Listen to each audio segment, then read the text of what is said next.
Hello everyone! Excited akong i-share sa inyo ang aking pagde-decorate sa aking graduation day. Nasa halagang 170 pesos. Dito nga pala inaayos ko yung tornilyo na paglalagyan ng aking decoration curtain. I-flex ko nga lang ang aking aso dyan. Dito nga pala inaayos ko yung PVC na paglalagyan ng cortina ko. Dito nga nilagay ko yung PVC dahil balik ko nga yan. Kaya sinusukat-sukat ko muna kung okay ba siya. Dito sabi ng pinsan ko na ilagay na lang yung pako may parang umbrella. Kaya tinanggal ko ulit yung pako na nilagay ko dyan at tinalitan ko nung pako na may umbrella, hindi ko alam kung tawag doon. Nagbomba na rin pala ako ng mga balon dito at yung gamit ko nga pala yung pambomba ng gulong. Kasi wala kaming pang balloon air pump. Nung mabomba ko na lahat, dinisign ko na siya at para ilalagay ko na lang siya sa taas. Gumamit na lang ako dyan ng yarn para matali-tali ko sila at mapagdugtog-dugtong. At yung yarn na nasa dulo ay nakatali sa bintana para may kapit siya. Tinali ko nga lang pala tong foil curtain dahil hinahangin siya at nagkakabuhol-buhol. At tinuloy ko nga yung pagbobomba ko ng mga balloons dahil marami-rami pa to. Nais ko pala dito yung foil curtain kasi masyadong mababa at nilagyan ko rin ng tape kasi natatanggal siya kapag hindi naka-double yung scotch tape.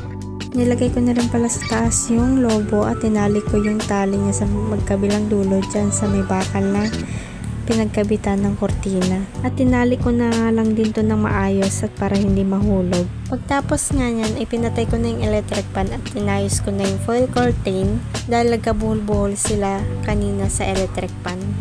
At matapos ko nga ayusin yan, ay kumuha ako ng tape at nilagyan ko yung dulo para hindi siya gumalaw pag binuksan ko uli yung electric fan.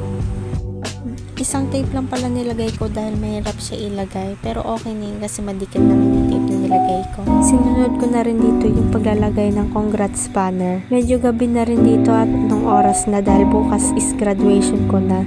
Kaya namamadali na rin ako dito at haggard na rin ako. At syempre medyo pagod na rin.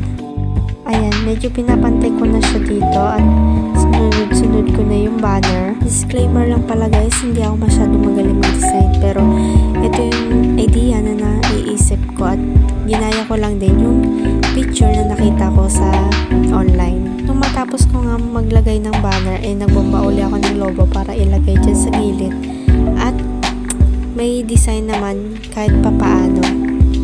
At kinapos na rin ako ng logo dyan. At ito na nga guys, yung final result. At ito lang yung pinaka low key or low budget na ginawa ko. Thanks for watching!